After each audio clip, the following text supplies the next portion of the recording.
To understand what I'm about to tell you, you need to do something first. You need to believe in the impossible. Can you do that?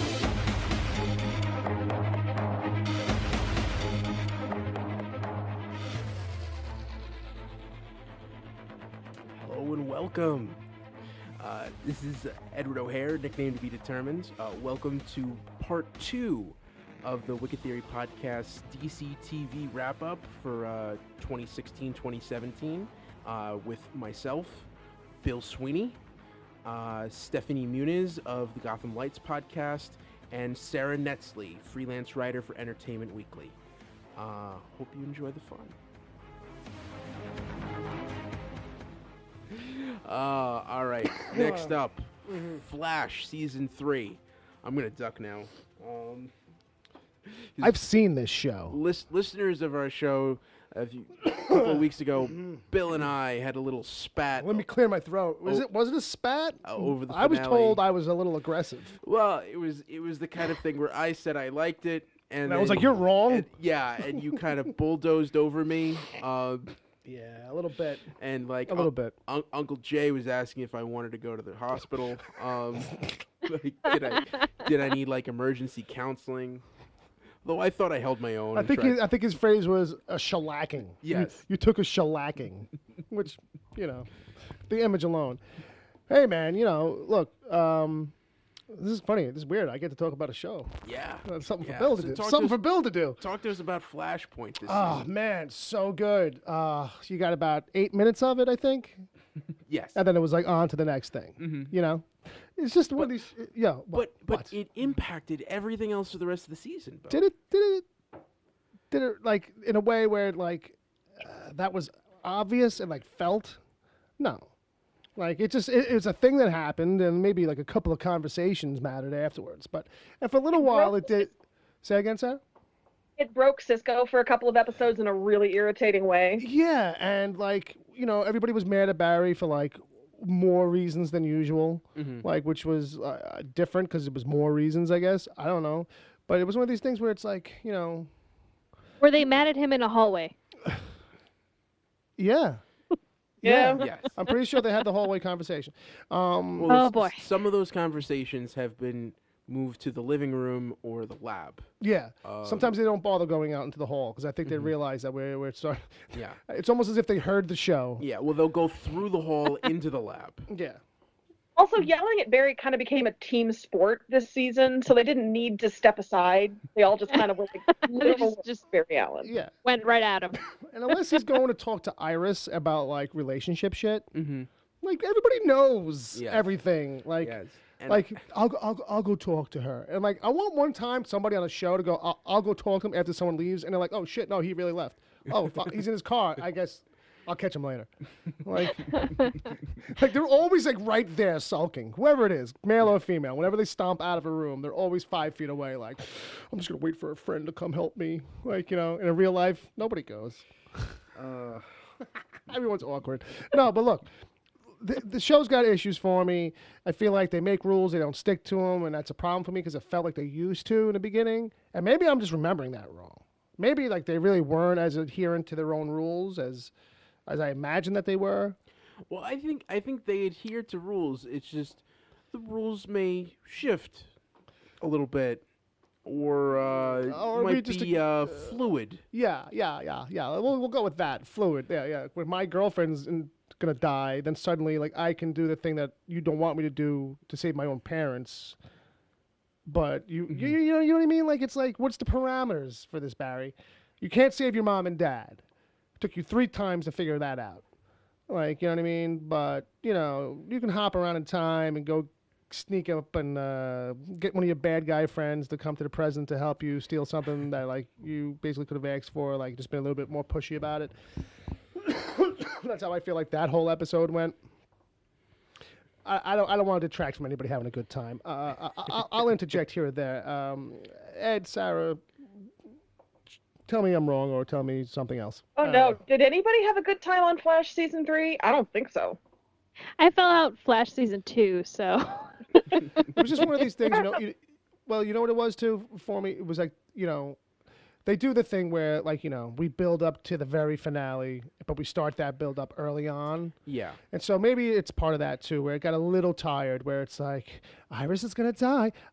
She's gonna die. She is so gonna die. Yeah. She's gonna die big time. Well, I think also. And then it's like, well, of course there's a bait and switch. Yeah. Like, you know what I mean? Of course there's a mechanic. Well, I think another thing is they really pushed the arcs and pushed away from villains of the week. And when those did show up, it was kind of weird because it's like, well, what's happening to the main story?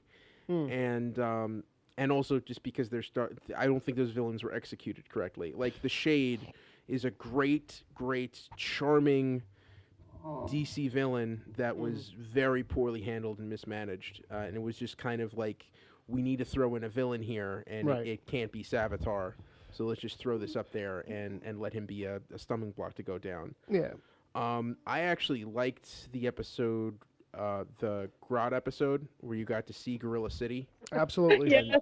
And the Gorilla City attack. I thought that was fun. That's a safe move right there. Yeah. Yes. Yeah. You go with that Garage City because, of course, it was great. It's the highlight of the season, probably in a lot of ways, like that and the multi-part crossover with the other shows. Yes. We didn't talk about with Supergirl. We didn't talk about the musical. Well, that was more of a Flash episode, wasn't it? That's right. It would start. Same thing with the crossover. It started Supergirl and then fair led enough. into something Here else. we are. So here we are. I love the musical episode. I know a lot of people thought it was not in keeping with the spirit of whatever. Come on, it was great. Oh yeah, it made no sense at all, but it was lovely. Open your hearts And to that's joy. what we people. do. That's what that show's about. Being lovely. That's not what that show Open your does. hearts to music. Yeah, well, it made you realize Bah. how many people on that show or in the Arrowverse are great musical Singers. actors.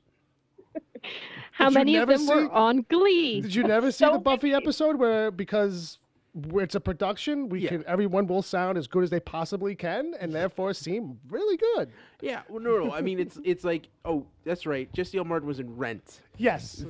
Right. Yes. Victor Garber originated Broadway. the role of John Wilkes Booth in Assassins. Stephen Sondheim, baby, represent. I was in a community theater production. All right. I was glad that you put all that together for me. Yeah, I mean, and the other two were on Glee together, right? I mean, Yeah. Flash and Supergirl, they were both used to be Yes. on Glee, right? That's how this whole Music thing by started. Derek as well. Yes. And this is just that kind of production where it's like, if we have any stupid reason to do something that's from the real world, we'll find a way to shoehorn it somehow in here. Just like, oh, you two used to be on Prison Break together. You guys should be on this show together. Yeah, but Because why not, right? because it's fun. Because it's fun. And then that you is should fun. escape from a space prison. Yes, and it is fun. You know what I mean? Like, hey, look, I can't pick on the musical because I didn't see it for its musical content. I can only pick on it or give it a hard time for the idea as an episode and concept. Yes. And for that, I feel like if that's the only benchmark you have to do special episodes, then you aren't doing enough special episodes. I want whole episodes where other characters don't show up. You know what I mean? Next, when Wally's trapped in the Speed Force, when we come back, I want a whole episode of Barry just stuck in there, wandering around. Like, do something. Break the fucking mold. Well, Grow up. We did that. Get your balls up. I don't know. Is that a saying? We did that episode in season 2, and Kevin Smith directed it. It was awesome. Yeah. Fucking ring a bell. All right. I'm sorry. Sarah, your thoughts, Yes. please. So I think the musical episode got a lot of heat for being goofy, for being against the feel and the tone and against reality. But I'd respond to that with King Shark, yo. I mean, you've had episodes that were patently ludicrous. It is Okay, fair enough. Fun. I'll give you a point. I'll give you a point for that one. It is fun what we accept and what we reject wholeheartedly. Yeah. And hey, look, not everybody accepted the land shark. You know what I mean? Not everybody was buying that. You know what I mean? I think that's where our buddy Dom Torrey kicked off. It's kind of like where he was like, I don't know, man. And meanwhile, like I was like, it looked great. And that's where, like, you don't understand, man. Like, King Shark live action? There's the three angles. Ed is just like fanboy about it. I'm like, I don't like the idea, but it looked great. And Dom's like, I'm out. And Dom's just like, no. I'm fucking out. He's like, I'm out. And none of us are sitting there going, like, Dom should at the very least have been like, how's he breathing?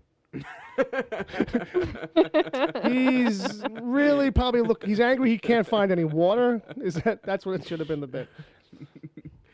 But but Sarah makes a totally valid point. You know, it's a matter of taste and what works for you sometimes with something like this because it runs kind of wide. You know what I mean? So yeah, granted, Mr. Shark. What was his name? Captain Finn? King Shark. Finn Man. Okay. Hello, his title is King Shark. You'll refer to him thusly. Is his His royal name? finniness. Is his real name like Sharky Josenstein or something like that? Like, you know how every comic book character has to have a name that is like almost his comic book name?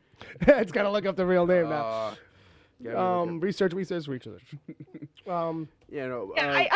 why people didn't like it. I understand that not everybody is watching character progression and character arcs advanced and resolved through song. I get that. That's fine. But it is a show that has non-traditional approaches to other characters and creatures, and you've Absolutely. It works in the wheelhouse of it all. You know what I mean? I think It's definitely in a genre where it works. Yeah. It's a superhero show. They had the framework to pull it off, just like when Buffy did it. Like, the world, something had to happen for it to have everybody doing it. But me personally, like, that Buffy episode is the benchmark by which it all. That's the you can't beat that. You can't beat that. It's on a pedestal, that episode. It's on a pedestal for musical episodes. And then not only just because it's the music was really good and all that stuff. Don't get me wrong. It's like so in the wheelhouse of Rent and all that, like the music, but like you said about this, like it totally progressed the story and actually character development, which I was very surprised about that part when I watched it. But what were you gonna say, Ed? So he's Hawaiian. He's actually a humanoid shark. Oh, okay. His real name is Nanaue. I bet you if you translated it, Nanaue. I bet you if you translated it, it's like shark In Hawaiian. Yeah, I'd be surprised. Wouldn't be surprised. Probably. Probably. The other character is, I guess we get a different version of Tom Cavanaugh each season, and this one was HR. But you always have that. You always have the one that's kind of like the first one. The kind of. Oh yeah, that's Wells too. Well, yeah. Can you really have too many versions of Tom Cavanaugh? I don't think so. It's just really about like what do you want to do next season, Tom? You tell us what you want to do. What do you want to do all season long, so we don't trap you in something? When you talk about looking ahead to season 4, that's the number one thing I'm curious about. What Tom Cavanaugh do we get next season? That's what I'm excited about. Well, I mean, we got the fun one this season. I'll tell you what you're going to have next season is you're going to have the miserable one from Earth 2, because now that you just had that season finale, at least for a little bit, you have to close the door with him if you're going to push him to the side and get a more personality-based kind of Tom Cavanaugh. Yeah. But you just kind of like start to set him up with a relationship kind of a little bit. No, I'm sorry. I'm confusing him. Okay, so I'm confusing him with the other. Yeah. Yeah, okay. Never mind. Fell in love with Tracy. Never mind. And then died. I'm confusing my theories, because I did have theories going into season 2, season 4.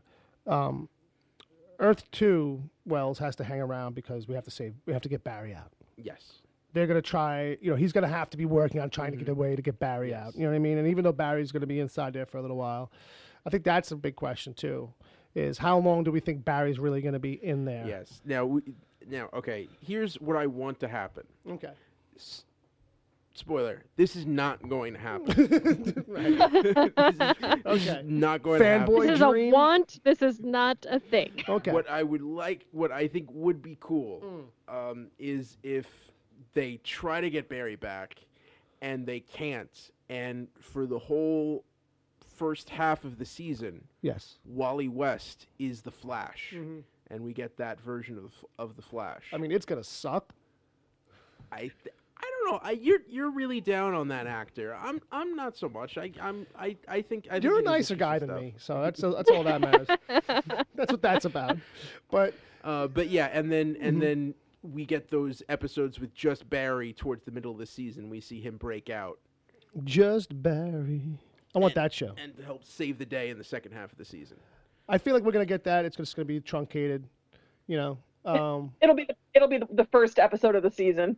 I was talking when I was talking to Bobby about it, because after he was like, "You gotta watch it, you're gonna be so mad." No, he didn't say that, but he was like, "You gotta watch it." And then afterwards, I was like, "All right, let's decompress this, let's break this down." So one of the things I came away with was just that, like, they're gonna do the whole, Barry's stuck in there for a little bit. Yeah. I'd be surprised if we go the whole first episode without seeing him. I would love to. I would love to have it just be like all episode long. Everybody's like, "Where's Barry? How come we haven't seen where Barry is? Where's Barry?" Like, they're looking for Barry, blah, blah, blah, blah, blah. And then finally, like, in the coda that comes after the last, logo flash, is him in there. Maybe he's sitting on a park bench, blah, blah, blah, blah, talking to his mom. And there's like, he loves, but I want it to be a thing where, like, he doesn't want to get out. Like, he's cool with it. Like, he has to be convinced to come out or something like that. Like, I've watched both of them. Those sound good. Just because it would be different. Because, like, I have a feeling what they'll do is that, like, he won't want to leave out of sense of responsibility. You know what I mean? But I kind of want him to be like, I like it here. Like, I found peace, or this is cool. Like, you know what I mean? For whatever reason. But... like you, I would want them to go a couple episodes without him. Like, we'll just see him in there, touch base with it, like something in and out, like kind of like the end of each episode, he gets a little closer, or it's a little bit more Miyagi-san. He's learning stuff maybe about Speed Force while he's in little Speed Force classes or something. Some kind of certificate class or something. Phoenix University. Yeah, or Speed Force University. Speed Force University. Or fully accredited. Or Flash you. The best credits anywhere, any college ever. Okay, now here's my question. What if Jay Garrick sticks around? Why? Doesn't he have to go sit down somewhere? To help Wally. Okay, there you go. No, that's perfect. That's great, because Wally's going to need a mentor. Yeah. Somebody else kind of step in that role and help out and kind of oversee. There's a perfect reason to keep him around. Yeah. I like that. Yes, and there's another Flash character who hasn't been introduced yet. Who I don't know. We may need to wait another season to get Impulse. Yeah, I think right now we should kind of like come to this. You know what Impulse should be? Impulse should be like a kid who comes through a breach at the end of the season. Yeah. Like in the last minutes of the season. Like, who the hell is this kid with the weird goggles? Yeah. I'm from fucking 33rd century. I'm your grandson. Man. And they start zipping around on the ceiling. Yeah. Like freaking what's his name from the video game? With the coins. Oh, Blue. Sonic the Hedgehog. Sonic the Hedgehog. Like he's like a human Sonic the Hedgehog. He's just all over the place. But yeah. Bling, bling, bling, bling, bling, bling, bling, bling, bling, bling. There you go. And then something like that. I could see that. Garrick, that would be great for him. Because I'd love to see Jay Garrick stick around. Here's my thing with this season of The Flash. It felt like when it started, it was the lighter alternative to Arrow, right? Arrow is your dark and broody. Flash is your lighter, funnier, bouncier. And then you get Supergirl, and that is lighter, and you have Grimdark Arrow, and then Flash, I feel like maybe had a bit of a crisis. What do we do? And we got mopey Dark Barry, which I didn't super love. So I'm hoping next season comes back to a little bit lighter there as well. Yeah. Embrace the light that was the defining Flash's light to Arrow's dark. Let's get more of that back. That's what I'd like to see. Let me ask you a question, nerd boy. Okay. Is Savitar, Mopey Barry in the comics? Like, is that how that goes? Because I wondered about that. If that's like a tweak they did for the show, or if that's actually. See, I don't even remember Savitar in the comics. Because I'm not as up on Flash. Yeah, Flash I have a few Wally West graphic trades, and so I've read a little bit, but I'm not deep in it. Like, he's something that's part of the Speed Force. Yeah, and that's kind of like what I was wondering, because I felt like I wanted that to be something else. I'm like, all right, look, I feel like you kind of had to do it. You're a time travel show, basically. Oh, this is from the Mark Waid run. Okay. Why did you say it like that? Like, well, no, Mark Waid is lauded. Mark Waid is lauded. I haven't gotten around to reading it yet. Oh, okay. You were lamenting lamenting like that. That was that tone. Like, I have to read this. Yes. There was one of those. Sarah probably has it, by the way. I just want you to know, Sarah has a trove. Oh, my husband just handed me 1 million Kamandi books that we have in our basement because we talking about it earlier, so he just brought up like 8 volumes. So What's he doing? my husband, he's lurking and listening. Nice. Door. Nice. I didn't know you. So now you're both in the closet? It's getting tight, man. How big is this closet? Reading comics in the closet. Listen, how a married couple chooses to spend their evenings. None of your business. But we got the subtitle for this one now. Commandi in the closet. With Sarah. Good times. So I Sarah, Commandi, and a closet. Reading comics in the closet. Sarah, did you have any predictions? In the closet. Did you have any predictions for Flash season 4? Honestly, no. I think they will continue to Make episodes. Do you think Caitlin stays away for a little while? Caitlin. Is she not? I'm guessing that's going to be the first half of the season arc for her, is coming back into the fold and reconciling her new powers with the old Caitlin. And I'm about that. That's fine. I like something more for her to do. So I'm guessing by mid-season finale we have Caitlin back, maybe a little changed. How about you? Yeah, that sounds about right. I feel like they're gonna go for this middle ground Caitlin, where she's like, it's gonna be the best of both worlds kind of thing that they love to do on TV shows, where it's like, oh, we like you as the bad guy, but we like you as the good guy too. Can you just be bad when we want you to be bad? And that'll be like, okay, I'll put the contacts in like once an episode. Yeah. You know? Well, it's kind of like that thing where it's Fast and the Furious, where Jason Statham kills a bunch of people, and then the next movie he's like The Rock's best friend. Yeah. And like he's Let's go on a camping trip. He's having beers with them at the barbecue at the end of the movie. Right. Let's have an arm wrestling match. Let's oil up and wrestle out here for everybody. Speaking of, this is completely unrelated, but it's related to Jason Statham. There's a commercial for Wix where it's Jason Statham and then Gal Gadot, both just fighting the crap out of people in a restaurant, and it's amazing. I saw a thing about it. I meant to watch it. Go check it out. It does sound amazing. And what is it for? For Wix, the website creating company. Oh, that makes total sense. I get it now. I see the connection right away. I really don't know why they're in it, but it's great. If you want to make a website all about kicking ass in restaurants. Well, it's basically just like there's a chef that's trying to create his restaurant, and I guess they're trying to have it be like Wix is so simple that you can just ignore what's going on around you and create this perfect website for yourself. And he's kind of sitting there with his headphones on in his kitchen, and meanwhile in the restaurant you've got Jason Statham and Gal Gadot just beating the crap out of people. Nice. It's great. And meanwhile, my steak is burning. You know, that's how that goes.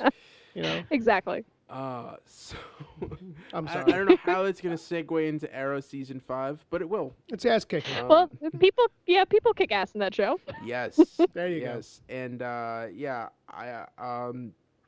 now Sarah, you wrote all of the most of the was it all or most of the recaps for season 5 of Arrow?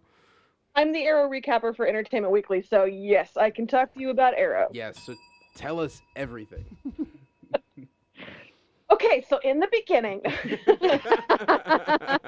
there was Oliver Queen and an island. What I would say about this season is really great big bad. The flashbacks were noticeably improved, and we got Dolph Lundgren. Yes. Hey. Was he that big bad that you mentioned? No. He was the big bad of the flashbacks. Okay, very good though. Mm-hmm. Konstantin Kovar. So this season was almost kind of a soft reboot in some ways, because we've had some departures. We have Laurel die. We have Thea really stepping back the episodes that she's in. Roy is gone. We just have some changes in the cast, and so Oliver recruits a new team reluctantly, because everything Oliver does this season is reluctant, basically. Yeah, and then loses like that whole team. Yes. So we have Ragman, we have Artemis, we have Wild Dog, we have Mr. Terrific, we have a new Canary, only half of which are still with him at the end of the season for one reason or another. Mhm. And I know for some fans were really frustrated at all the new faces getting screen time and at the expense of original characters. Not all of the characters were maybe as compelling as the show wanted them to be, I would say. Ed, what do you think? Yeah, I was especially disappointed with Ragman because I Yeah. think there's a lot of potential for that character. I just don't think Arrow was the right venue for him because you could tell that that character was probably really expensive to produce with those effects. And that show doesn't do like really weird characters. Yeah, No. there's not a lot of magic in Arrow, and so Well, to have a magic. There was in season 4, and that was the problem. There was a season 4. And yeah, season 4 I was not happy with because I think they got away from their roots. And this, you're right, did try to go back to that, and I think it came back in a big way, especially in the second half of the season. Oh, the second half of the season was so much better than the first half. The first half felt a little flaily. You know, it didn't quite know where it wanted to be, what it wanted to do. It focused on a million different things. But once you unmask Prometheus and you get his agenda moving, and even though it was one of those, he's a serial killer, he's brilliant, he has countless hours and skills to devise the most elaborate, well thought out traps, allowing for every eventuality. Okay, fine. That he was the most well-organized serial killer since the last well-organized serial killer that we saw in any TV and movie. But the back half of the season with him, I think, was really energized and had much more focus and direction, and was a huge improvement. So Arrow started for me in February this season. Yeah, I can agree with that. I like Wild Dog. I think that was good. I think Quentin Lance's arc as being falling off the wagon and then being forced to become deputy mayor. Because who wants that job? Yeah. Boom. Yeah. I think that storyline was cool, and he kind of befriended Wild Dog. Diggle was in a weird place, and I'm worried about that marriage. If he and Lila are gonna last. And now it's Baby John instead of Baby Sarah. Thank you, Flashpoint. See, that have some impact. Very. I'm like, Yeah. to fix some other show's problem or something. What was it a problem? Well, it must have been because they chose that to do. Yeah. I thought Mr. Terrific had an interesting arc to show how becoming a hero it wrecked his marriage, and his husband left him. Yeah. So I did think the flashbacks are really cool. I'm glad that this is the end of the flashbacks. Is it though official? Yeah. They said that at the beginning of the season. This was good. Okay. Yeah. Well, so at the end, he gets picked up off the island because it's been 5 years. It's gonna be a little, unless it's a long boat ride. Yeah. It's gonna be a little hard. Hey, To, Although, Depending on where that island is. Every flashback is just Barry sitting on the boat with a bunch of dudes who he doesn't know, maybe doesn't speak the language. What's up? Hey, yeah. hey. get stuck on a crab boat for a while. Then it's like a lobster boat. I gotcha. I thought the whole thing with Felicity and Helix was cool. She joined this hacker group, and was working with them. Did she get her dragon tattoo? No, Oh, okay. everything but. Okay. All the heroin, no tattoo. Gotcha. But that was an interesting storyline that they drew her in. She wanted help tracking Prometheus, and so they gave it to her, but only if she would do this in exchange. And she sort of walked down that narrow path to, I'm doing really bad things. I'm doing it for a good reason, but what are the ramifications of my actions? And there was a lot of hand-wringing about who makes bad choices, and Oliver doesn't want her to be like him, and it was interesting. It was nice to have Felicity have her own stuff for a change, her own storyline that let her do some exploring and some growing, and kind of realize, oh, this was not the best group to get in bed with. Although in the end they do leave her high and dry. Mm-hmm. And I am guessing season 6 Helix is going to play a pretty big part. Yeah, they're gonna be back. Now, here's the thing. Because we talk about cliffhangers. There's cliffhangers, and then there's cliffhangers. And this season ends with Oliver and his son William, who just found out who his dad is. Mm-hmm. alone on a boat with the corpse of the now dead Prometheus, and Cool. the island of Lian exploding in C4, presumably with all of Oliver's family and friends on the island. Yes. So Oliver is distressed, to say the least. yes. Now, my prediction. Now, can I just say that I was like, I almost heard a thing. all of this is great and all, but I this entire time have not been able to get over the fact that he's a reluctant arrow. And I mean, how does that work? It's like, does he fire the arrows and then they're just kind of like at the last minute they turn off, or they go, no, I don't wanna, I'm reluctant. It's like, what? I'm not feeling it. Yeah. It's like, I don't wanna. Well, no. He has this whole crisis of motivation. Prometheus gets him all twisted around and thinking that the reason he went into the revenge hero business was wrong and twisted and came from someplace dark, so it makes him think everything he's done has come from this poisoned root, and so should he do it? Should he shut it down? So there was a lot of moping this season, just a lot of very moping. But yeah, Oliver. Yeah, Oliver. I think There's been a lot of moping across the shows. But I think that was justified. I think it was more like because he was committed to this mission, and now he thinks that the mission, he's not doing it because of the mission. He's doing it because he secretly enjoys hurting people. And I think it's grappling with that. And it's the same thing that's always been with this show, is that he lies to Felicity, and Felicity thinks that this is not normal. Or is surprised every time she learns that he's lying to her. But also just kind of like he likes working alone. And for a guy that likes working alone, he surrounds himself with a lot of people. Right. Right. Yeah, it set Oliver on an interesting journey this season, and I think it did kind of emphasize, here's why you have a team, and here's why you need help, and here's what they do for you, and it let people tell him again, you're a good person, you're doing this for the... This is why they can't do a Batman show. No, I get it. Because he has to be alone. It's him and Alfred. They can't do that on TV. No. There's no backup crew? No, he doesn't need anyone to look up stuff on the internet. He can do that. He doesn't need a lab tech? No, he is a lab tech. If they did, they would have to bring in Nightwing and Robin and Red Robin You'd have to and start Oracle him, like, already and established Batgirl. and Yeah, they'd have to have everybody in there. Next generation already in effect. Yeah. Sidetrack. Yeah. Sorry. Spoiler. Black Bat, Bluebird. Yeah. Spoiler. But you were about to give predictions for the next season, Ed. Yeah, so my prediction, this is not going to happen. So you should have done everyone. Another one of these. This is not going to happen. But what I would like to happen is that in that explosion, everyone actually does die. and no one makes it out. And finally, he's got something to cry about. Well, okay, here's the thing. Here's a way we can sort of...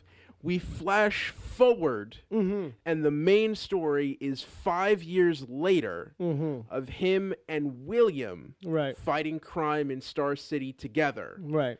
And the flashbacks are back to this moment and them trying to rebuild their lives together. Right. So we could really slow down. Yeah, and him becoming a father and learning to be a real father by teaching his son to fight crime. And how old will his kid? Because how old is his kid in the show right now? Like 11. Oh, okay. So that'll work out. If you did that, the kid would be like old enough to fucking, well, I mean, not like, as a responsible adult should do, but, fight crime. Ed, if that happens, I will set my TV set on fire. I have posted this theory on Twitter and have got no response, which surprises me. I even tweeted it at Greg Berlanti and I was ignored, which to me is confirmation. Right, but did you check to see if you got blocked? You've got it on the nose. Hello. Did you see if he blocked you? No, I did not. Oh, okay. I'm not going to do that, Bill. My number one concern about next season is that we're going to have to see Oliver Queen dad, which I know a lot of fans would enjoy. It is a side of Oliver that we have not explored. That's just not a story trope that I particularly enjoy on any show. So, I don't need the cousin Oliver. from Brady Bunch, not Oliver is a cousin of somebody, Oliver Queen. I'm saying Yeah. I don't need to introduce Childs to have new storylines. Although it is an interesting color to shade his character with. What is he like caring for somebody? What is he like putting someone, a child, his child first? It could be interesting. And if William's mother Samantha dies on the island, maybe that's how that happens. But it so changes the dynamics of a vigilante show in a way that I would be very leery to approach. So I don't know what they're going to do there. But Dad Oliver all season next season would not be something I'd be super eager for. But I trust the writers, and if that's the direction they go, that's fine. I will say I'm going to miss Josh Segarra's Adrian Chase / Prometheus. He was so good. He was so evil. He was an asset to this season, and I'm really going to miss him. And he did. So I don't know. he extra did. He did. The other thing is, to my mind, it looks like Oliver and Felicity are maybe back on or are headed in that direction if she doesn't die in a terrible explosion, which, you talk about cliffhangers and cliffhangers. That's a cliffhanger that's in no way a cliffhanger because we know which characters have signed on for season 6. We've seen the contract report. So it kind of undercuts the suspense for me a little bit to know, oh, well, he signed on, she signed on, he signed on. But that is going to dismay a lot of the internet, then it's going to delight a lot of the internet.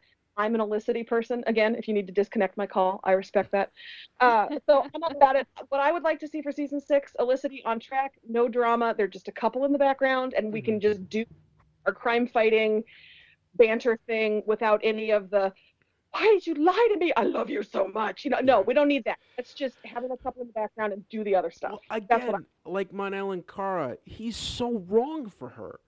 Like Ray Palmer was perfect for Felicity. That was to me the match made in heaven. I don't watch the show really. I've seen some of it, and I agree. Like when I found out they were getting together, I'm like, oh, you're just doing that to appease fans. Like that just. I think those two actors have such incredible chemistry. Oh, no, they do. They do. I'm saying that like. I don't know. It didn't feel like a thing that was planned initially, and like they decided to kind of go for it because people want it and like it, and it's better than watching him be like a womanizer. And because if you want him to be likable, you can't have him like womanizing too much for too long. It's like, hey, one day Lucifer's gonna have to settle down on that show. I know he's Satan and all.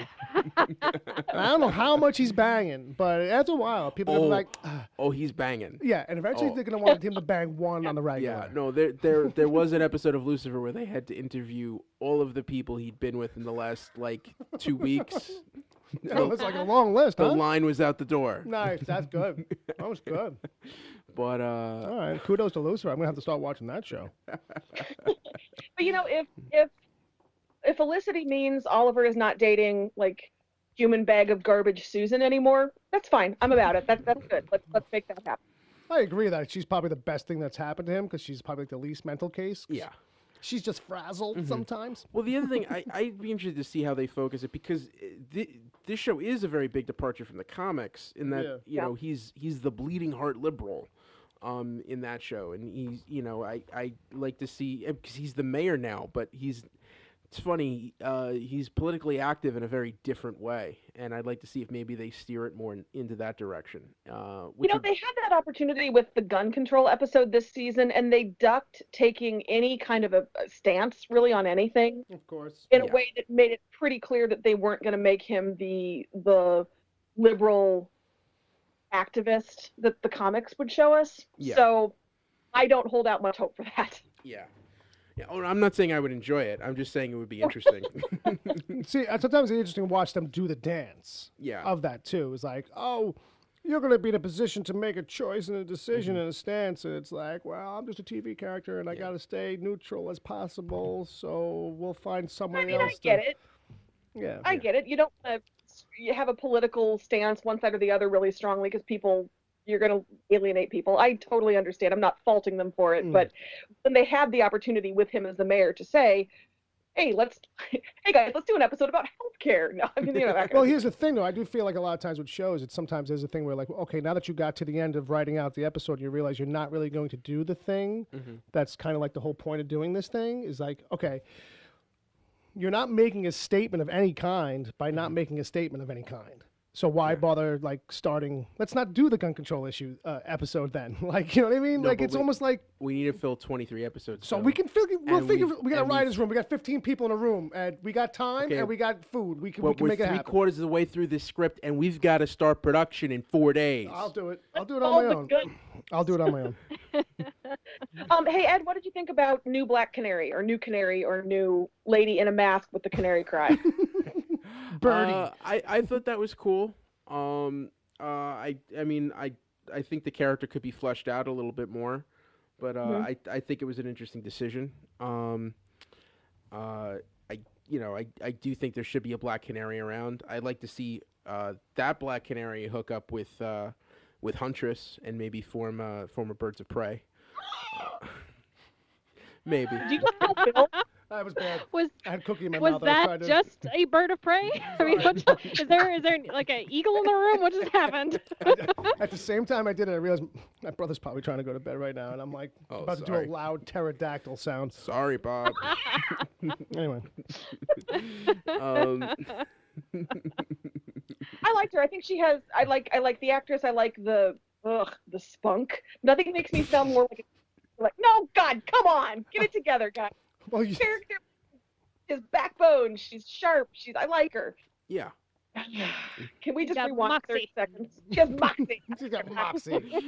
She's sure of herself. Yeah. And she has a traumatic backstory. She's overcome it.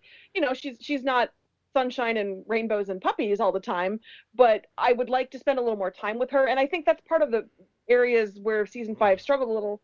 So many new characters, it was hard to focus on anybody. So if we pare down the cast a little bit, it'd be nice to spend a little more time with her. That said, I want Thea back. I want Thea back full time, and I want her in costume fighting people. Okay. Get me back. All All right. right, that's what I need for season 6. The end. So yeah, I think we're done with Arrow, and that ends the CW superhero shows. So there's one show left on this roster, the season finale of which will air after we've recorded this, which is iZombie season 3. Now Sarah and I have both just watched the penultimate episode of the season before we recorded this. Okay. I'm really digging this season. I Oh, think. so good. Oh yeah, this show you need to watch. Like the superhero stuff is important. Like that's like my job to watch those shows. Right. And enjoy them. But like this is a real deep, fun show.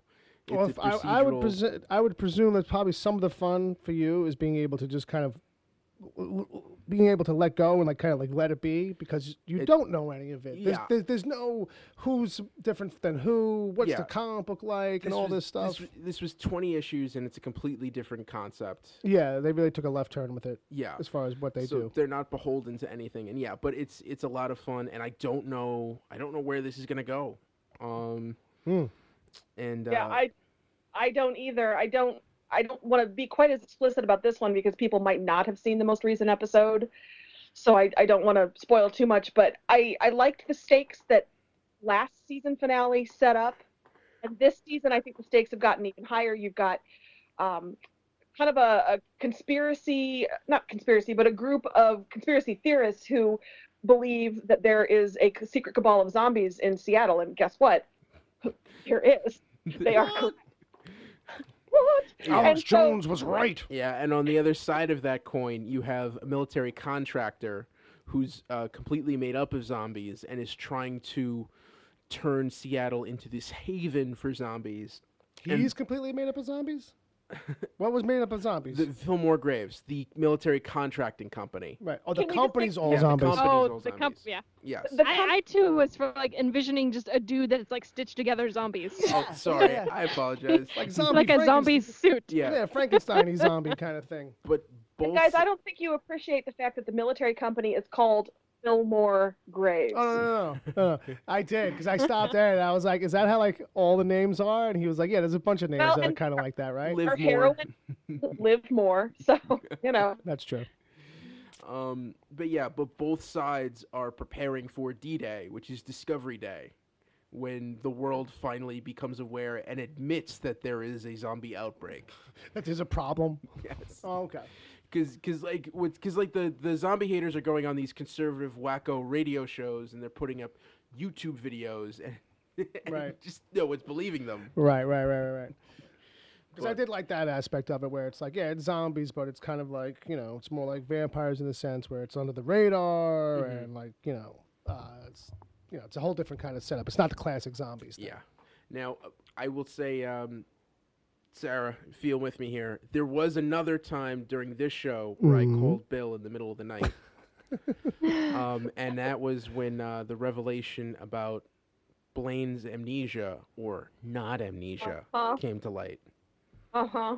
You want to talk about that? He is such a good villain. I love David Anders. I love him in that role. I love the unrepentant jackassery of him. Oh, he's so good. Now, is this the blonde-haired guy on the show? Yes. Who's like he's like one of the main. Yeah, he was the main baddie in season 1. Right. And then just decided to run a funeral parlor. And become a regular character. Yeah. Well, he was cured, and then he wasn't. Right. And then he was, but then said he lost all of his memories. Right. So he tried to start over again. And that goes on for a while. Yes, it goes on for about half of this season. Until... And then when someone else is given the cure because there's no choice, he realizes that... At that point, he's like, oh, yep, better come clean. No amnesia. Oops. Which when you called me, I was like, oh my God, I don't even watch this show. Like, why are you fucking calling me? And then like you kind of like quickly broke it down. Like, no, you gotta understand. Like it was a great hoodwink that they pulled over on the audience too. Like where like, it becomes very obvious to you, the viewer, just before he's about to. He's starting over again. He's kind of like made up with his estranged father, or sort of not. He's together with Liv's best friend, and like they're like living together now, and they're gonna start a life together. So he was genuine in his behaviors and activities, though. Like when he was played up, wounded, vulnerable, just horrified to hear the things that he had done. Oh no, I did that. I mean, it really he worked that wounded puppy mojo really well. It was all a facade. And it was all a means to an end as well. It wasn't just like I'm like just kind of wishing that my life was this way. Yeah, so I'll pretend just to get some self-appeasement out of it, as opposed to some machination. Mm-hmm. Like, that's what I'm curious about. Like, was it some just kind of like self-delusion kind of thing that he was like, lying to everybody aloud so he could just have this kind of thing go on and some closure and some happiness? Or was it part of a master plan? Master plan. It was master plan. plan. Okay. It was master plan. Okay. It was part of his evil. Okay. Yeah. That's cool, though. Yeah. And what's funny is, like, once that switch... No, that's fine. Once that switch is flipped, yeah, he's like, oh, no, I'm going to be a baddie again. And and then it's full on. Yeah, and he just wrecks house. He just, like, he locks his father, who's also a zombie, in the family well in some suburb someplace. And just, like, weights him down, so he traps him there, and he just visits him to, like, drop brains down to him every once in a while. Well, that's nice. Caretaker. Yeah, that's nice. And he takes over this nightclub that the guy that he'd started, and now he's starting this business of getting brains from all over the world, ready to ship out to zombies for exorbitant prices. Smart too, savvy. He's a businessman. Yep. Yes. Speaking of which, his semi-sidekick Don had a rough time this season. Don E, the poor guy. Donnie. Yeah, he gets caught by the conspiracy theorists who want to expose zombies, and they don't treat him very well. No, not at all. Not at all. A lot of great cliffhangers this season. A lot of great moments where you're like, oh no, what's happening? This has been a roller coaster. This week's episode, and again, I feel like you got to give people a couple of days to get it watched, but another great cliffhanger leading into the finale that I don't know about you, but I was surprised. Bill, did I scream? Did I? Yeah, but I'm so used to that, I don't even jump anymore. But I did get a smile out of this guy reacts to TV shows like, like I wish I could. I guess if I had a heart, I don't know. No. Or if I you had nothing else to live for in life, Bill, you would react the way I do to TV shows. And you told me when you watch the finale, because I'm going to be freaking out just the same as you, I'm sure. what I've learned lately, Ed, is the only thing I actually do is cry. like I'll laugh a little bit at stuff, but what really gets me is like I'll be watching a documentary or some stupid thing where it's like, if it's about a kid or like I won't even get into like the things that are triggering it lately. But it is a thing. Like I guess I just turned 40. I have to start crying at things the whole time now. I don't know. There you go. Feels like I'm not crying, you're crying. He just wanted to tickle people. No, but this wouldn't get me. This wouldn't do it. There's not enough like family damage. But a commercial like where a kid finds a puppy, Bill's like bawling. If it's real. Yeah. If it's real. Like that's the thing. Like I gotta know that it's real. Like then all of a sudden like if I know it's a story or if it's shot on set, it's not gonna work. Well, maybe. I don't know. It depends.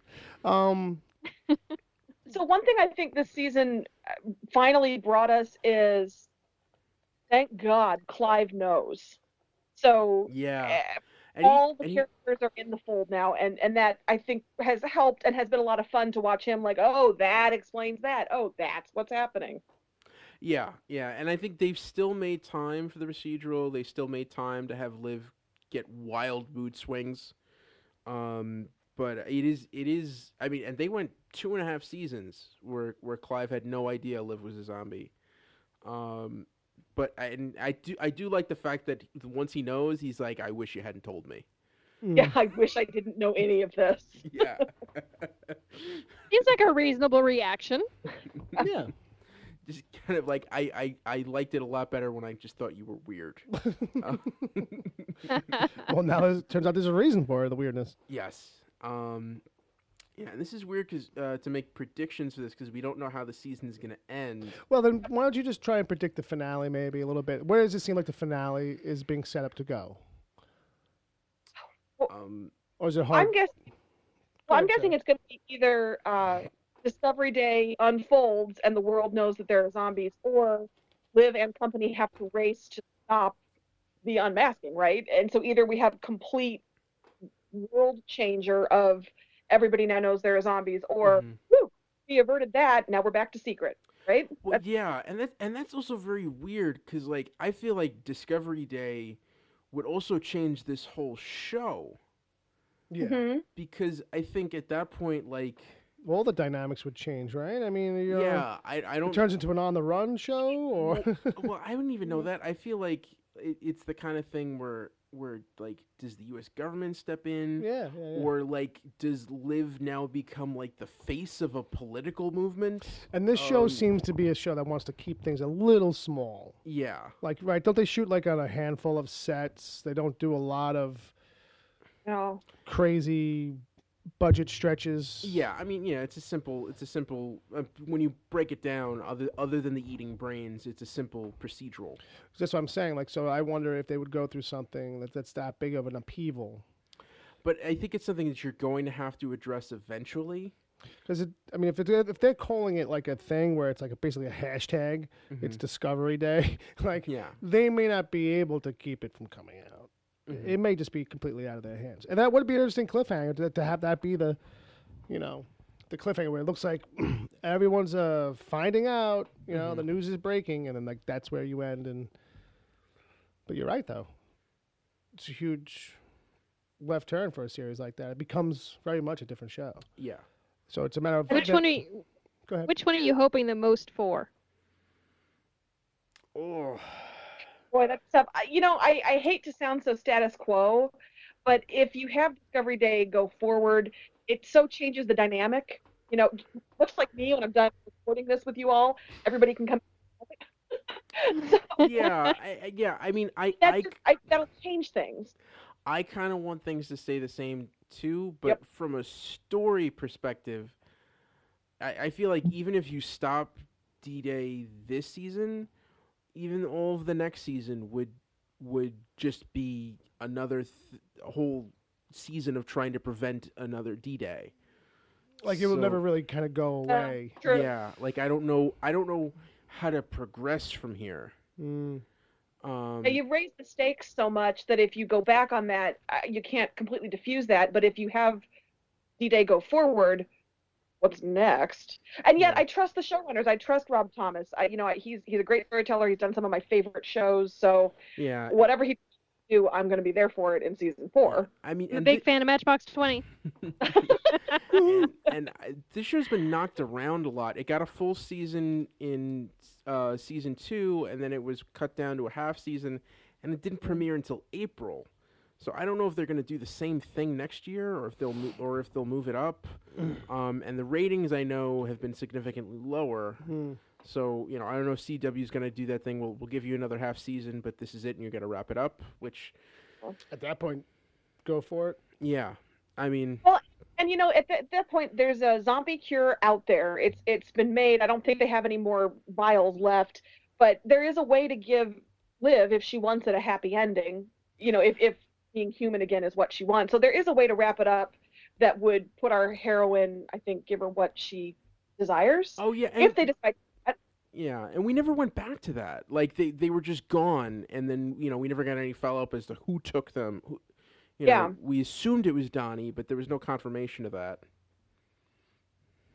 And so I'd like to circle back to that, but obviously you can't give Liv the cure if the show continues. So that's why an end date where she can do that. I'm a big Liv Major person. I'd love to see those two crazy kids work it out in the end. So if they can give her the cure and they can smash faces happily forever, that would make me happy in the finale. Yeah, I can feel like giving her the opportunity for the cure, and she denies it because she needs to fix something. And then at the end of next season, she takes the cure. Yeah, that would, if I were writing it and if I were ending the show, that's what I would certainly do. She says, no, I want to hold on to it, but I have work here to do. And then she makes that decision at the end. That would be great if they choose to do that. But if they choose to go for 6 more seasons, that's great too. I will go along for that ride. All right. So we're coming down to the end here. Really quick one-shots.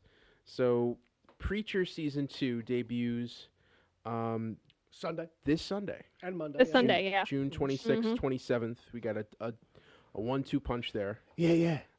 Bill. Oh, wow. Yeah, so I do a podcast called Preacher vs. Preacher, and that's where, we're supposed to be comparing the book to the show, the book that it's based on. But in season 1, they really didn't do the book necessarily. They did like a prequel that takes place before the book. They kind of filled in like this gap, kind of. Yeah. So they stole some characters from later in the book, so it was sort of all over the place, yeah? Yeah, they did some jockeying around to kind of help fill it, too, because that was the thing. It was like, okay, well, if you're going to make it all up, where are you getting this from? So they took some characters from later, brought them up front, brought in some new characters, fleshed out, like, the town he was from. So, we had a rough go of it a little bit as fanboys of the book, and how our whole thing was like, the fucking book, man. Someone need to give Bob a hug. Yeah, oh boy. Go read the iTunes reviews on that show. See, there's one in particular that I'm like, yeah, that's it on the hit a nail on the head with that one. But we grew to actually kind of appreciate the show more. What's funny is that in episode 2, I think, of Preacher vs. Preacher, I basically predicted the finale in a way where I kind of just saw how it was all going to go. I was like, okay, we're going to detour our own here, but we're all going to join up right where the book launches off, and XYZ is going to happen with the town and with all those people. And I kind of forgot about that. I didn't keep my eyes on that. You know what I mean? Got so caught up in the changes and these things that were different and stuff. Having fun along the way. Yeah. But main point, we grew to appreciate it a lot more by the end. And we're all pretty excited about coming back for season 2, which starts this week. So Preacher vs. Preacher, for anybody who's listening wants to check that out, iTunes, Stitcher, Google Play Music. You can find it there. Preacher vs. Preacher. Sarah, you were on, right? I will say, if you didn't catch season 1, it is streaming on Hulu, and it's a great binge. It is meticulously crafted. There's a lot of callbacks. There's a lot of in-jokes. I think season 2 is going to take off a little more than season 1. They're going to be so I get on board now, guys. Sarah, say that again. That some season 2 is going to what? I think season 2 is going to really take off. It's a road trip. It's going to be a little more active. I think it probably is going to stick a little bit more closely to the books, Yeah. is my guess. So I'm guessing people are going to, I say binge season 1, dive into season 2. I don't think you'll be disappointed. It's a clever show. It's a fun show. It's got kind of a Breaking Bad aesthetic in some ways in terms of beautifully shot, Easter eggs embedded throughout. The episodes tie together. They're rich. There are storylines woven through. I really liked season 1. I don't think it got a fair enough shake among critics and among viewers. And I'm hoping season 2 hits a little stronger with fans than season 1 did, and it will just continue to grow. That's my hope. I did have the feeling, or the impression that it might have been a better show to binge for some reason. I think I kept on feeling something about the structure or whatever. It was made for you to kind of barrel through a little bit more than, like, it didn't really kind of do like any real, well, it did a little bit of hand holding, but nothing, not in a typical show way. But all in all, yeah, really looking forward to it. How about you, Steph? Oh yeah, definitely. I'm a little newer to the comics. I got into that because of Bill and the guys. And to answer your question, yes, Sarah was on Preacher versus Preacher, as was I. I'm glad somebody was listening. Sarah was just so excited to tell people to just go watch season 1 and be raring to go for season 2. She's like, don't listen to Bill. It's good. It's good. Don't listen to him. Exactly. So but she's right, because though, because I was newer to the comics, I wasn't as invested, I would say, as you guys were. So I could put that aside a little bit and just really enjoy the show. And boy, did I enjoy the show. I loved the comics. They were really great. I think really just were when they first came out, especially were something just very different. They're not your average comic that you think of when you think about comics. They're, it's not superhero. It's got a supernatural element to it, and just, you got all the violence and just craziness going on in these comics, and the fact that they found AMC's their home where you can really bring that out because of, obviously what they've done with the other shows like Breaking Bad and Walking Dead. They can get away with a lot of that stuff. So I love that aspect of it, and I'm okay with the changes, and I was okay with the fact that it was, like you guys said, a prequel kind of to what takes place in the first book. And it was a good way to introduce new people to it, I thought. Yeah. You got your characters, they're all rolled out for you. You get a little bit of background on them, how they know each other, how they're going to be related, and what's going to happen going forward.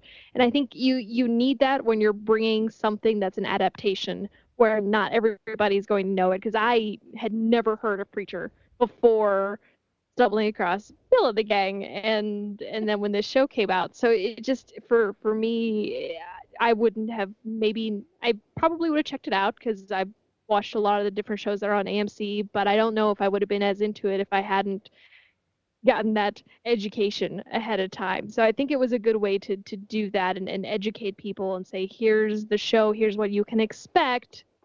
Hopefully it gets a little bit crazier and we see some of that stuff come in there that is in the comics and that we are aware of as far as people who have read the comics are concerned. But I'm definitely excited.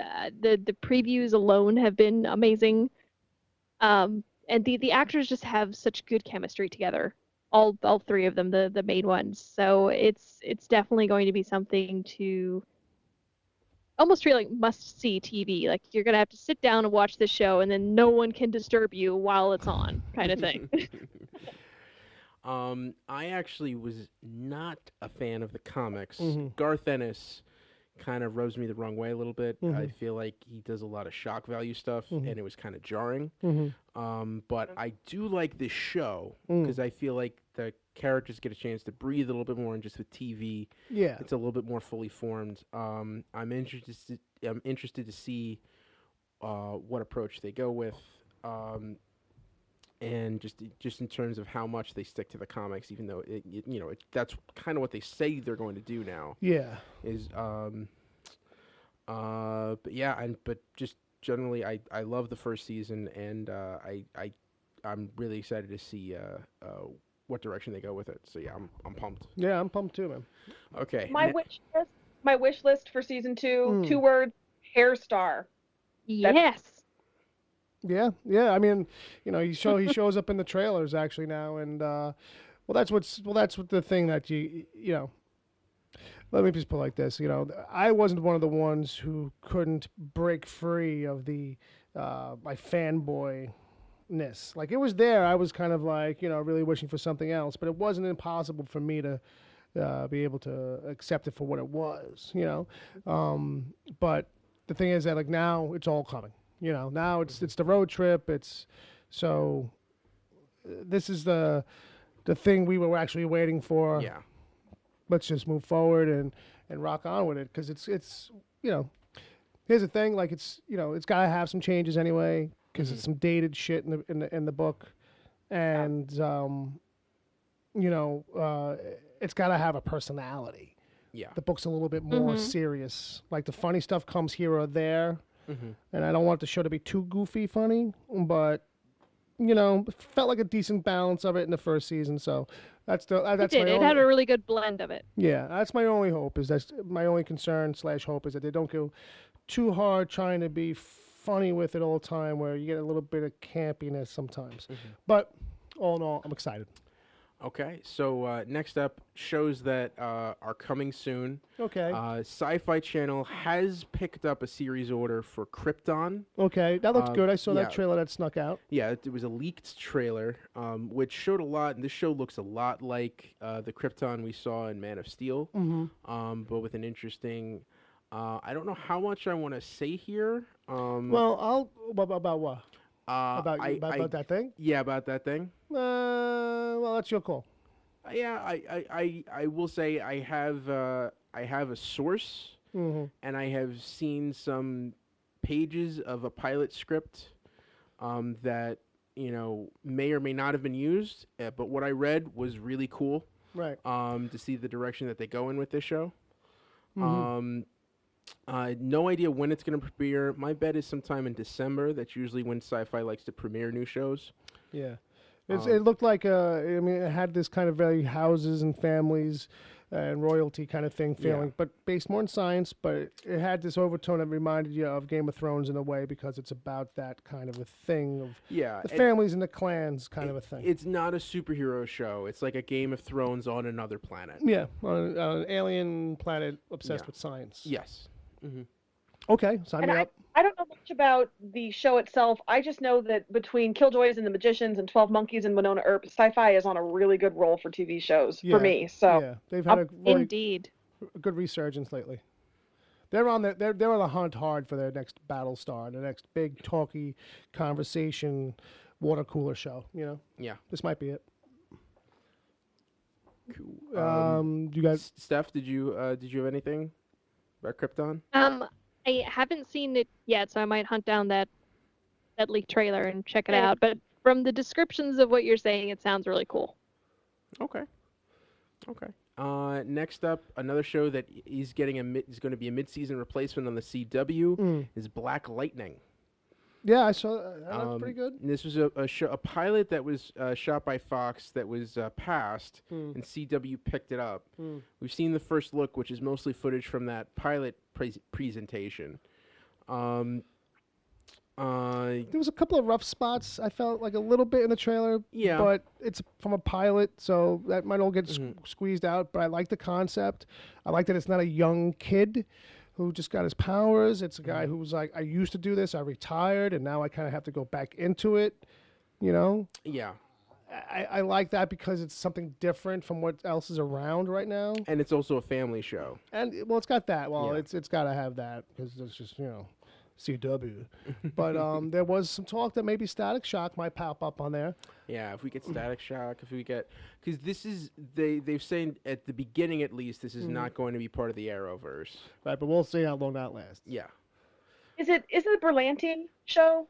Yes. Yes, Berlanti is producing it, but he said it's not going to be tied in to Arrowverse, at least at the beginning. So. Okay, Greg. Like, let's see how long CW stands for that. I think that what that means is, like, we wrote 5 scripts under Fox. We're going to use those. Episode 6. Yeah. It's when the Flash zooms in. John Barrowman. Well, it's interesting. John Barrowman. Right. Yeah, it's interesting to see which world of the multiverse this lands on. Because Right. I think it would fit in well with Supergirl a little bit more than it would with Flash and Arrow. Yeah, maybe. Well, it would probably work just about anywhere, really. But, the thing with Supergirl's world is she's got all those aliens running around. And that's like a thing I feel like is one of the, like, in their society and what goes on a daily basis in that world. It feels like that's a key difference. But, hey, ain't my decision. Yeah. So what else? Next up, Titans, which is a show that was developed for TNT, but is going to be the main thing of a new streaming service that DC is going to be launching that is filming in Atlanta as we speak. Interesting. I didn't realize it was filming. Yes. Oh, okay. Well, Teen Titans, we've confirmed we're going to have Dick Grayson, Nightwing, okay. Raven, and Starfire. Okay. And that's all we know so far? And Or like that's like it's going to be like some kind of trio? I want to say Beast Boy's involved somehow. They might be trying to find a way to keep the budget low by like saying, okay, we'll do a short season with like half the team and then slowly add on as more subscribers come. Yeah, I don't know. I don't know what they're doing. Sarah, have you read anything or heard anything more on this that I'm saying? Very little. Basically what you have, as I was researching this, my husband looked over my shoulder and saw there was a screenshot of the Young Justice cartoon on top of the article about it, and I had to listen to like 10 minutes of why that was the best cartoon ever. Well, he's right. It was the best cartoon ever. He's not wrong. So I'm saying it's going to have pretty big shoes to fill if it's, going to try to outdo this already stellar property. Well, it's also because the other cornerstone of that streaming service is going to be season 3 of Young Justice. So it's weird you're going to have the same characters, one animated and one live action, going together. But what's what's in its favor though too is that it's going to only be answering to their own set of rules. That's true. There's no network per se. It's probably going to be more comic booky than you would get anywhere else. But it's Warner Brothers, Bill, which means that it's going to be more bureaucracy than you could even imagine. Yeah, but I think this might be their way to dodge. Hopefully, you would think this would be their way to dodge some of it. See, here's the thing. You would think a reasonable person would make assumptions such as this. This is the company that has owned DC Comics for 50 years. Oh, and it's still a whole different never thing thought now. to ask a comic book writer how to make a movie about their characters. They started write. doing that. They got Jeff Johns running things now. I don't know if you know. Oh, wait, you do. It took them 50 years To figure out. to make that move. Yeah, you're right. It took a lot of burning their hand on the stove. But I think that's probably the best place for it because it's the closest thing you're going to get to like a Netflix setup or something. Yes. So very interested to see. Yes. This next one is something that I'm guessing might never see, but it's a pilot for Scalped, the Vertigo comic, which is basically Sopranos or Sons of Anarchy on an Indian reservation. Yeah, more or less, yeah. It was shot as Both a of pilot those, actually. for WG in America. Then WG in America decided we're not going to do scripted TV at all anymore. Yeah, we had two or three decent shows. Yeah. Got some good buzz, but it didn't make enough money, I guess, for them to feel like, let's keep this going. Yeah. So I guess the hope is that maybe there's enough of a loophole that production company could try and shop it around. Oh yeah. Oh, they are doing that, but it's weird for a studio to pick up a pilot that they didn't pay for, and a show that was geared for a different network. So even if it does pick up, probably a lot of changes are going to be made. Wouldn't be surprising though, from pilot to episode. Go ahead, Sarah. Yeah, one of the big things I thought it had going for it was that it was an all Native American cast that they had cast and used in the pilot, right? So that I thought was a good sign that they were looking at the source material and the actors available, and that was a smart casting choice. Yes. I thought so. It would be great if it could find a home, but as you say, that's a lot of strikes against it. Yeah. Yeah. So we'll see. But yeah, it would have fit in well with their lineup, and that's a show that I feel like there's networks that could pick that up. Yeah, I feel like it should be law that any pilot that's not picked up by a network has to be released on YouTube. Well, of course you do. in the summer after the. I feel that way too. I feel that way too, but only about the ones I want to see. Yeah. Everything else can fuck off. I don't know. I want to see that Beverly Hills Cop pilot that Eddie Murphy shot a couple of years ago. There's just certain wounds that you just want to stick a fork in and root around, okay? And I don't know why. I want to see what Eddie Murphy expected to be doing on network television. Probably not much. Probably like walking in wearing a sweater, like I'm too old for this. So I ain't doing it, nephew. Oh, nephew. But there have been shows that have been picked up by other networks. I mean, it has happened. Yes, it's rare. But I mean, Preacher, for a good example, I mean, it went through a lot before it finally found legs. It bounced around like crazy. At Comic-Con, at Phoenix Comic-Con, I actually went to a Preacher panel where I think it was the executive producer, was talking about, he literally spent the entire hour just talking about how Preacher was able to get made and the different steps that it went and who was all involved before it even landed with Seth and Evan. So, it is possible for something like Scalped, where one network has passed, that another one might pick it up and it could still see the light of day. So, you never want to say never, but it is kind of a rough situation for a pilot to be in. Mm-hmm. She's not wrong. No. She's not wrong, Ed. And, okay. Not that you were shaking your head or anything. So the last show that we're going to talk about that I can remember was just announced today that Damon Lindelof has been tapped to story idea. Yeah, oversee the production of a Watchmen TV series for HBO. Silence. I am so freaking excited. Well, that makes one of us. HBO, Lindelof, yes, and yes. I know that Watchmen. And I know that I should be saying yes right along with you because of those ingredients, but I don't know, man. Okay, because here's the thing. Okay, first so all of a sudden this episode is going to go for another half hour. No. Okay, so first off, the same thing with Watchmen, with the movie, is and when you read that book, the one thing when you figure any other adaptation in another medium is, how the hell do you do the pirate story? Well, yeah. They better do the pirate story. Say that again? They better freaking do the pirate story. Oh, they have to do the pirate story. And I think that's the problem, is I don't know how you do the pirate story. I think you because I only think I understood it after the third time reading it. It's why most people skip it. And if you ask Alan Moore, he changes his answer for what the pirate story means every third time someone asks him. Because he wants to see if people are paying attention to him, or if they can understand him from underneath that beard. Some people just like to watch the world burn. I think he's one. I'm just going to say it now. I think he's one. But I think that is a huge question for the material, is like, what do you do with all that quote-unquote ancillary stuff that's in there, for lack of a better term? Yeah. The pirate stuff and all the pages in the back from the novel, quote-unquote, that's written. Is this a direct adaptation? Is this a prequel? Is, what... how much are we building this world? Are we going long form here? There's a lot of questions to answer. I'm interested to see how they are answered. And, for me, I'd rather see Lindelof do some original stuff.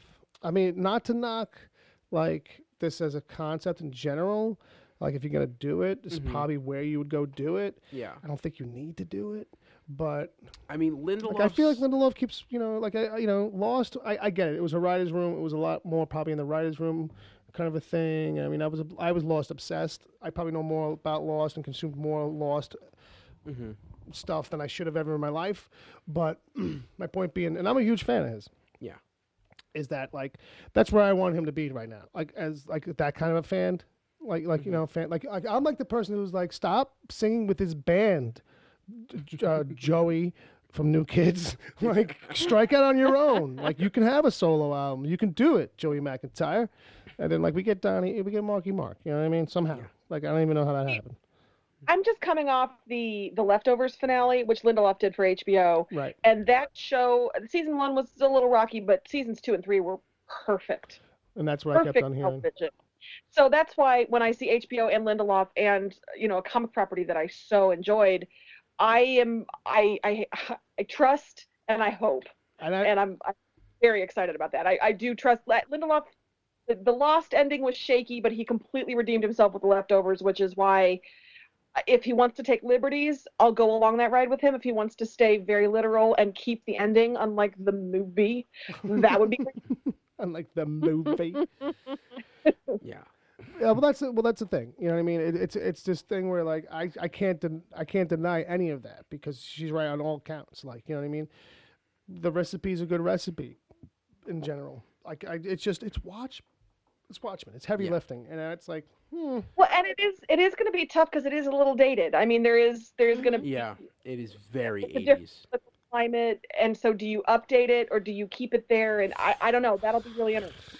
updated. See, yeah, I mean that already. That's a scary idea right there. Just because of But that. you know, I think they totally could leave it in that 80s time frame because a lot of stuff, especially now, retro swings back around all the time. I mean, you look at movies like Atomic Blonde. That's set in the 80s. Mhm. It's going to be very that retro feel of stuff that happened during that tail end of the Cold War and the fall of the Berlin Wall. So I could totally see Watchmen.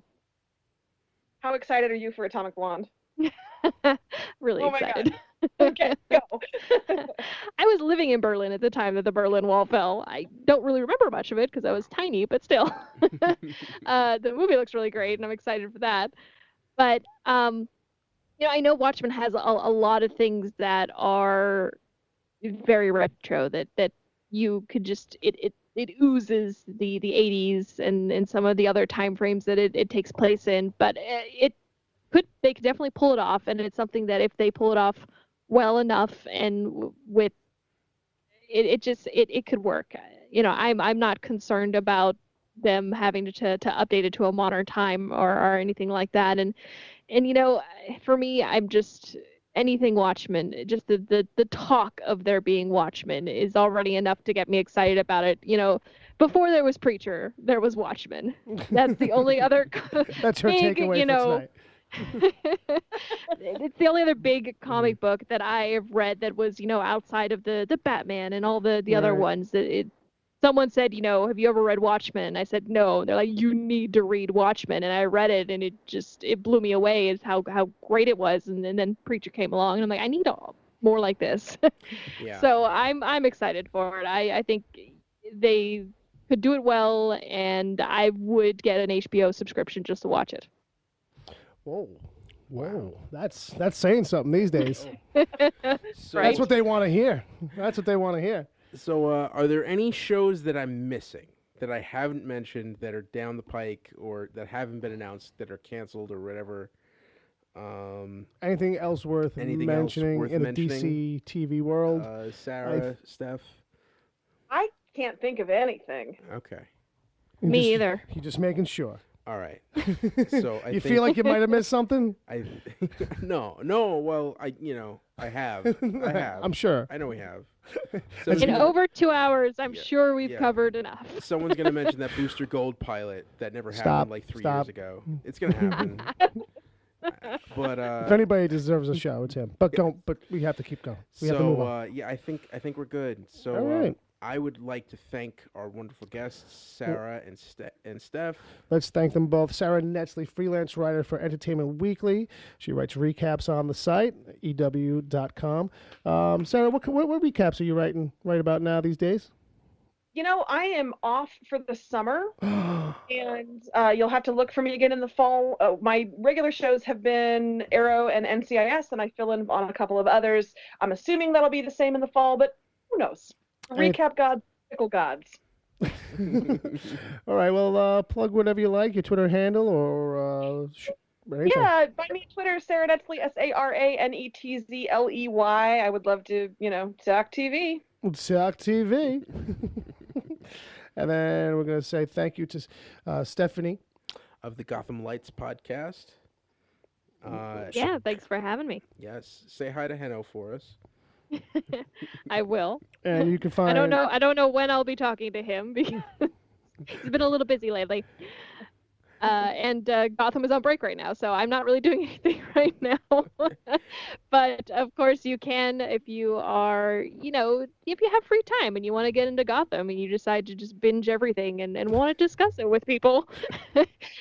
We are those people. They are the Hanno and companion. I. Right.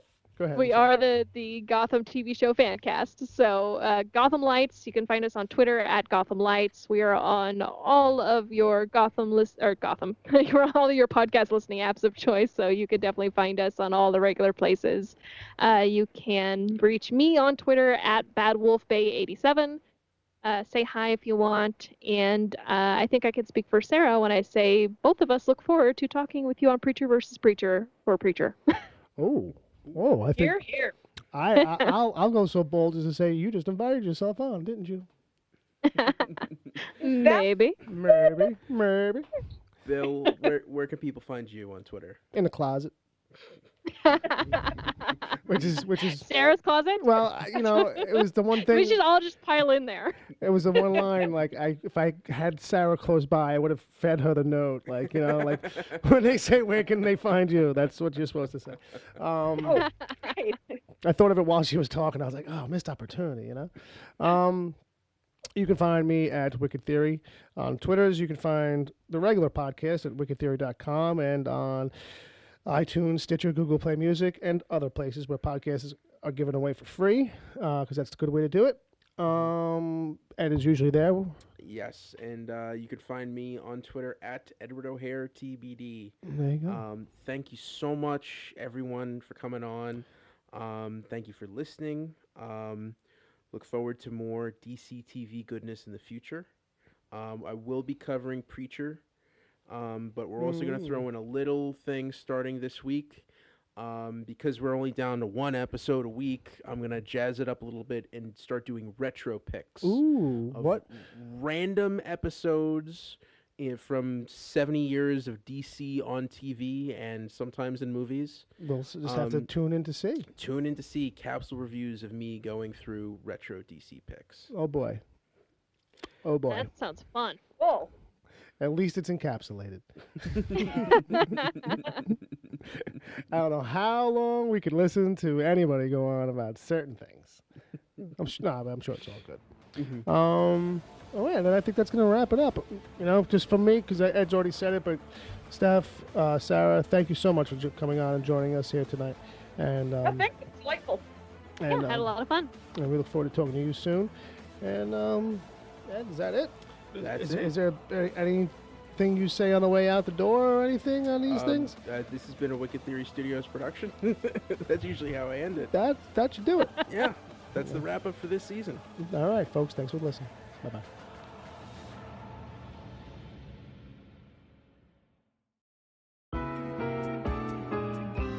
The Wicked Theory podcast is heard live every Saturday at 7 p.m. Eastern until whenever. Just go to mixler.com/wicked-theory. Mixler is MIXLR. Sign up to join the chat. Then click the follow button to get reminders whenever the show goes live. You can find the show on iTunes, Stitcher, Google Play Music, wherever good podcasts are given away for free, and at wickedtheory.com. You can support the show at patreon.com/wickedtheory. There you can get the after show if you miss it live. God forbid. Plus other exclusive episodes. As always, send your emails to podcast@wickedtheory.com.